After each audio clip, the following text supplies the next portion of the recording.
Taigi sveiki, mėly mano klausytojai, šią savaitę susitinku aš su jumis ir iš tikrųjų tema, kurią šiandieną kalbėsime, bus, kuriame miestelėje tu gyveni. Galbūt skambės labai keistai, nes dauguma iš jų pasakysit, aš gyvenu tokiam ir tokiam miestelį, kas čia per pavadinimas.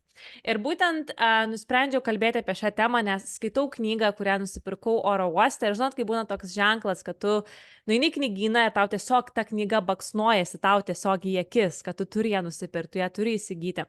Ir aš tiesiog pamačiau tą knygą ir man toks buvo intuicijos balsas, nusipirk tą knygą, bet aš vis tiek toliau vaikščiau ir ieškojau kitos knygos, bet vis tiek galų galę nuėjau prie tos knygos.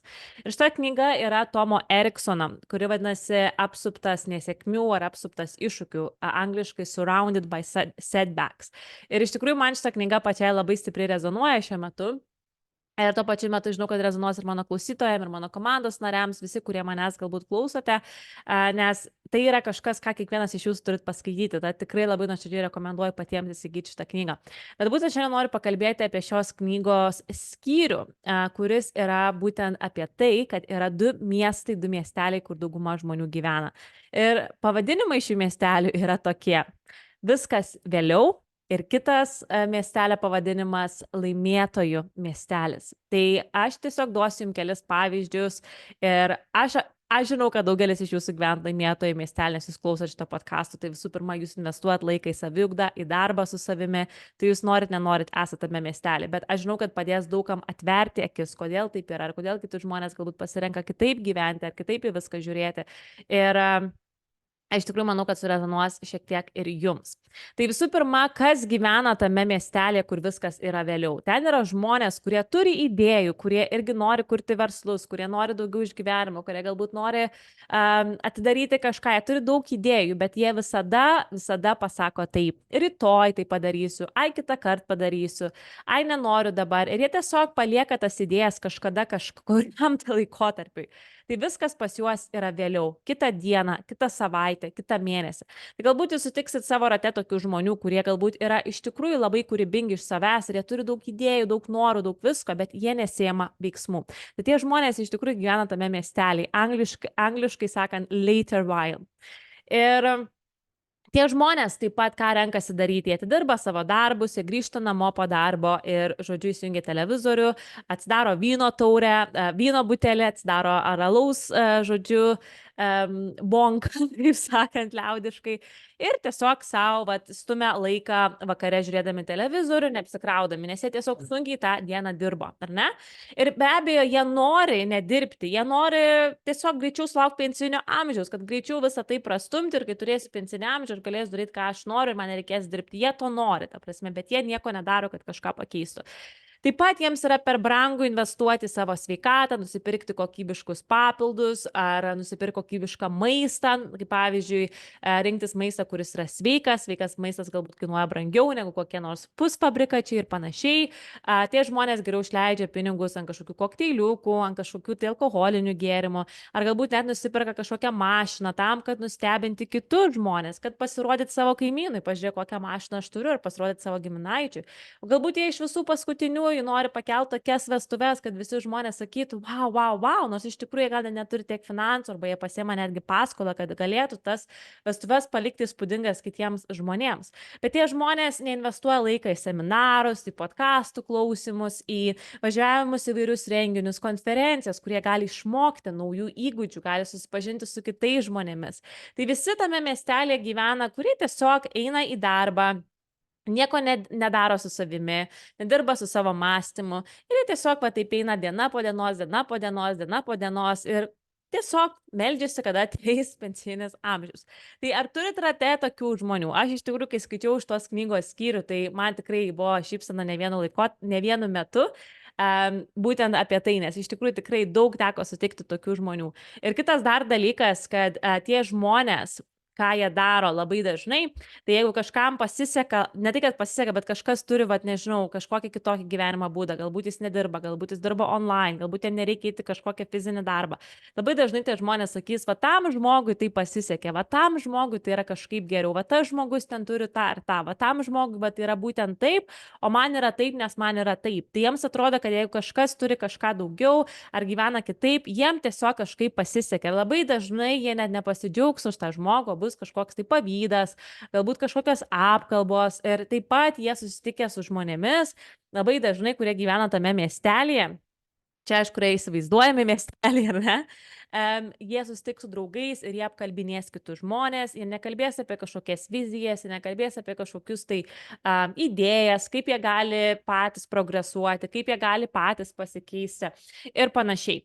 Tai pagalvokit apie visą tai, kaip iš tikrųjų susieja galbūt dauguma žmonių, aš, pavyzdžiui, atsimenu iš savo skambučių centro darbą, kad dauguma žmonių tokie ir būdavo, kad ateidavai, išsiklausydavai visą dieną, kaip jiem blogai, kaip jie nemėgsta darbo, kaip jie neturi pinigų, kaip jie prašventė visą savaitgalį, išleido visą savo algą, kaip jie grįžę namo žiūrės Netflix, kaip jie tiesiog atsidarys alaus, atsidarys vyno ir, žodžiu, neapsikraus ir vėl ateis rytoj į darbą ir vėl bus tas pats. Ir greičiau savaitgalis, nes savaitgalį varysiu vakarėlį, savaitgalį varysiu pas tą draugą gimtadienį, visą savaitgalį švęsiu, visą savaitgalį uliavosiu ir panašiai. Ir kai tu pasakydavai jam, žinai, aš tai važiuoju kompanijos konferenciją, tai tada žmonės tavęs nesuprasdavo, kaip supras kažkokią konferenciją, kodėl tu nedarai to ir to ir to ir to.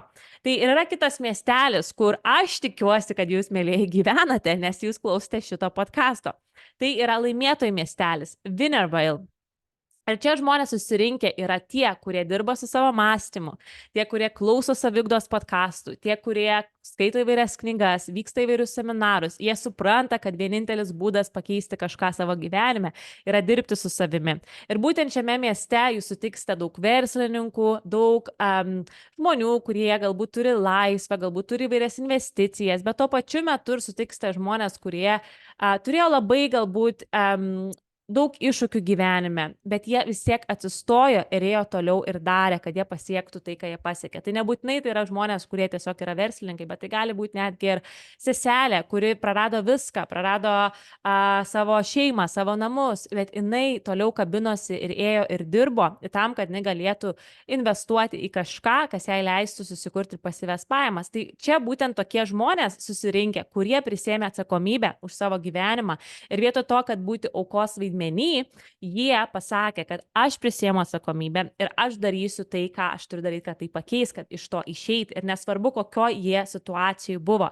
Čia mes tiksime žmonės tokie kaip Mel Robbins, Tony Robbins, tie žmonės, kurių jūs klausot, jie gyvena Winnervale. Ir taip pat, kai tie žmonės toje gatvėje švenčia vienas kitą, jeigu pamato, kad žmogus, nežinau, pasistatė namą, žmogus nusipirko kažkokią mašiną, jie džiaugiasi vienas už kitą, vietoj to, kad pavydėtų ar apkalbinėtų. Ir taip pat tie žmonės susitikę neapkalbinėja vienas kito, ar matai, ką tas žmogus padarė, ar matai, bet jie apkalba viziją, tikslus, ką aš noriu pasiekti, ką aš noriu gyvendinti, kokia tavo vizija, koks savo tikslas. Tie žmonės nesėdi ir nešvaisto savo energijos apkalbinėdami kitus. Jie taip pat investuoja į savo sveikatą, jie supranta, kad reikia judėti, reikia sportuoti, reikia prižiūrėti savo kūną, savo sveikatą. Netgi jeigu ir gerai jaučiuosi, aš vis tiek esu atsakingas už savo sveikatą dabar, nes tai nulems mano ateitį. Todėl jie visiškai negaili pinigų kokybiškam maistui, papildams, sportui, įvairiems būreliams, sporto saliai. Ir jie supranta, kur yra prioritetai. Galbūt tie žmonės neišeis į kažkokią tai vakarėlį, bet geriau jie tos pinigus panaudos kokiai nors kelioniai, kur jie išsiugdys save, kurie parodys savo šeimai pasaulį. Ir tie žmonės negyvens dėl kitų žmonių nuomonių, kad parodyti kažkam, kaip jie gerai gyvena. Jie gyvens dėl savęs, dėl savo tikslų. Ir labai dažnai jie tai duos ir kitiems. Jie mokins ir kitus žmonės susikurti laisvę ir susikurti tą gyvenimą, kuris leistų jiems mėgautis gyvenimu, o nelaukti to pensijinio amžiaus, kai tau ateis kažkiek metų, tu tik tada pradėsi galvoti. Tai va čia ir yra toks palyginimas, kad kiti žmonės, dauguma žmonių renkasi gyventi tame miestelė, kuris yra viskas vėliau ir taip jis yra labai labai stipriai populiuotas, tačiau tame miestelė, kur yra laimėtojai, gyvenančių yra labai mažai. Tai kodėlgi taip yra? Todėl, kad lengviau yra būti tame miestelė, kur viskas yra vėliau, kur viskas yra nukeliama, kur yra akcentuojamas aukos vaidmuo, kaip kažkam labiau nesiseka, kaip man va taip yra ir panašiai. O laimėtojai miestelį žmonės ką daro? Jie prisiima atsakomybę, kad ir kas vyksta tavo gyvenime, aš prisiimu atsakomybę. Aš priimu viską kaip iššūkius, aš priimu viską kaip dovaną ir aš einu tolyn, kad aš tai pasiekčiau. Ir iš tikrųjų, aš kaip skaičiau šitą knygą, man buvo toksai galbūt pamąstymas, kad buvo metas, kai aš tikrai buvau tame kitame miestelėje, kur turėjau irgi idėjų ir kažkam pasakydavau, ir mano ratas toks gal nebuvo irgi ambicingas labai stipriai. Ir dažnai žmonės tiesiog užmiršdavo šis, ką tu kalbėjai, ir maždaug grįžtam prie to darbo. Taigi darbas, reikia dirbti, reikia eiti į tą 9 to 5 ar ten kažkokį kitą ofisą, kas kur ten dirba. Bet, žinai, verslai niekada neveiks, nedaryk jokio verslo, nerizikuok, nes verslas niekada tau neišeis, ta prasme, tau reikia dirbti. Ir aš atsimenu labai gerai, kai aš pradėjau veiklą irgi. Aš buvau viena koja galbūt tame vėliau miestelėje, bet keliant į tą, kaip sakant, laimėtojų miestelį. Ir tada, aišku, atsiranda toks dalykas, kad žmonės pradeda tavęs nesuprasti, nes pagalvokit, jūs visą laiką gyvenote tame miestelį, jūs buvot apsupę savęs tai žmonėmis, kurie savo ambicijas yra pakišę po kilimu, ir kai tu bandai po truputėlį jau kažkaip išeiti iš to, tada kas atsitinka? Tie žmonės pradeda sakyti, tu išprotėjai, ką tu darai, tau kažkas negerai, kodėl tu taip darai. Ir labai dažnai, kai mes pradedam pereiti tą laimėtojų miestelį, mes prarandame ką? Žmonės iš to vėliau miestelio, nes jie nenori ten persikelti. Kai kurie nori, bet kai kurie nenori, dėl to jie ten pasilieka. Ir labai dažnai, dėl to ir man teko susidurti mentoriuojant žmonius asmeniškai, kad jų draugai sakydavo, kai aš pradėjau kažką daryti, dirbti su savim, su savo mąstymu, manęs tie draugai nebepalaikė. Dėl to ir nepalaikė, nes jūs pradėjot pereiti į kitą miestelį, o tie žmonės nenori iš ten judėti, jiems ten yra gerai. Ir viskas dėl to yra gerai, bet tie žmonės to nesupranta, suprantat? Ir dėl to, kai mes pradedam eiti labiau prie savo ambicijų, siekti savo tikslų, prisimti atsakomybę, mūsų draugų ratas pradeda mažėti, tie žmonės pradeda sukioti pirštai savo galvą, tas žmogus išprotėjo, galbūt prasideda kažkokios apkalbos apie jūs, kad jūs pradėjot kažkokį čia biznį, kažkokią tai veiklą, arba jūs nebeturit laiko tiek su jais vakarėlių dalyvauti, daugiau nebeturit laiko penktadieniais gerti pornstar martinį ir apkalbinėti kitus žmonės, nes jūs renkatės kitus prioritetus. Ir tada tie žmonės pradeda jūsų nemėgti. Ir be abejo prasideda kažkoks negatyvas. Bet jums tokių žmonių nereikia. Jeigu jūs, mėlyje, norit progresuoti, eiti gyvenimą su didelė šviesa, jums tokių žmonių ir nereikia. Tai ir padėkokite, jeigu tie žmonės nusprendžia pasitraukti iš jūsų gyvenimo ir apsupti save su tai žmonėms, kurie yra laimėtojų miestelį. Nes jūs sutiksite čia žmonės, kurie nori, kad tu laimėtum, jie nori, kad tau pasisektų, jie nori, kad tu pasiektum tuos tikslus, jie nori matyti tavį sėkmę ir jie tave palaikys, jie tave neš ant rankų, kaip sakant, ir padės tau su visais iššūkiais. Tai jūs norit būti tame miestelį. Ir aš džiaugiuosi iš tikrųjų, kad yra tiek daug žmonių, su kuo man tenka bendrauti, kurie iš tikrųjų yra laimėtojų miestelį, kurie prisima atsakomybę už savo gyvenimą, kurie pasako, žinai, aš suprantu, kodėl tai vyksta dėl to ir aš turiu pats tai padaryti, kad tai pakeisti. Tai taip mūsų gyvenimas pradės keistis, mėlyje. Tai šiandien tokia galbūt trumpas toks epizodas, bet aš manau, kad kažkam galbūt padės susidėlioti daug dalykų į stalčius. Ir jeigu kažkas galbūt dar esate tame miestelė, kur viskas yra vėliau, jūs visada galite iš jo įsikraustyti. Parduokit namą iš ten, parduokit, ką jūs ten turit ir varykit gyventi į laimėtojų miestelį. Mes ten jūsų lauksim, mes ten jūs švesim ir mes su jumis bendrausim ir palaikysim.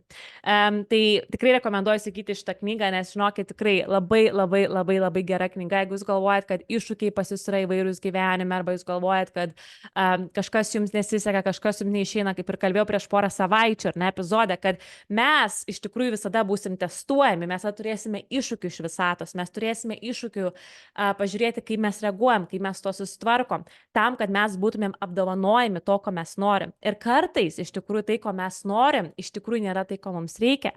Ir visata žino geriau. Dėl to iš tikrųjų noriu jums priminti, mėly, kas sekate mane socialiniai erdvėje.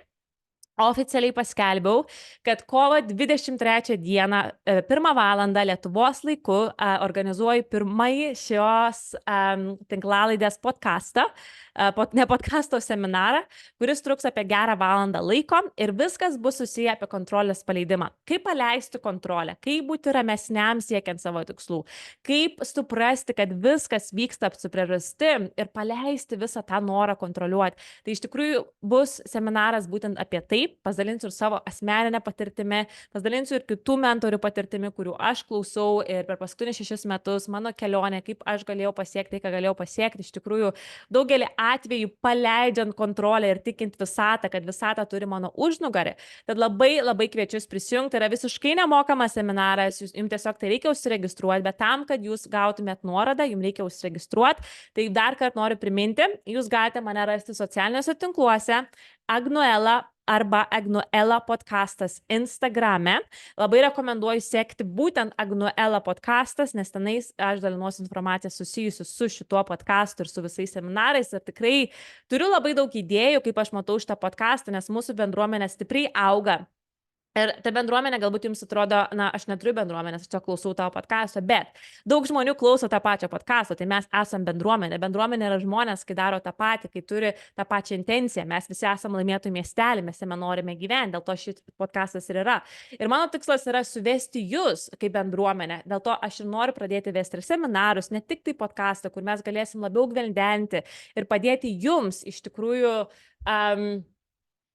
pasiekti tai, ką jūs norit pasiekti ir turėti palaikymo būrį, kas yra labai, labai, labai svarbu. Aš pati žinau iš savo patirties, kaip yra svarbu turėti palaikymo būrį, nes aš be palaikymo niekada nebūčiau pasiekus tai, ką aš pasiekiau, be tos bendruomenės, be tų mentorių, be visų žmonių, kurie mane palaikė visoje šitoje kelionėje. Taip kad mums to visiems reikia, mėlyje. Taip kad kovo 23 dieną kviečiu jūs prisijungti 1 valandą Lietuvos laiku į pirmąjį tinklaladės seminarą. Tikrai ne paskutinį. Ir iš tikrųjų turiu dar vizijų, nenoriu šitaug išsiplės, bet šie metai bus iš tikrųjų podcasto metai, nes manau, kad laikas, nes ateiname, vasara bus jau 3 metai, kaip yra šitas podcastas, tai tikrai laikas yra kelti sparnus. Ir pasiekite mane Agnuela podcastas Instagrame, mane galite rasti Facebook'e Agnė Dar. Ir jeigu norite matyti jeigu klausite mane Spotify, jūs galite matyti mane YouTube'e, nes aš įkeliu šituos epizodus kiekvieną pirmadienį ir YouTube'e Saviugdos podcastas. Ir taip pat galite rasti mane ir TikTok'e, jeigu esate TikTokininkai, Agnuela podcastas ir Agnuela. Tai ačiū, kad klausot, ačiū, kad esat ir labai dar noriu paprašyti, pasidalinkit su draugais apie šitą seminarą, nes tai yra visiškai nemokamas, tad kuo daugiau mūsų bus, tuo daugiau žmonių galėsime pagelbėti, skleisti žinią. Tad būkit labai, labai, labai, labai, labai, labai malonus ir suteikit man atgalinį ryšį, pasidalindami tuo savo socialiniuose tinkluose. Ir taip pat, jeigu jums patinka šitas podcastas, patinka šitie epizodai, nepamirškite palikti man atgalinio ryšio, palikdami žvaigždutę Spotify ar parašydami man asmeniškai žinutę, nes tai mane veda į priekį ir atsiliepimai yra kažkas, kas mus kaip kūrėjus, podcasto vedėjus skatina judėti į priekį. Ačiū, kad klausėt ir iki kitos savaitės.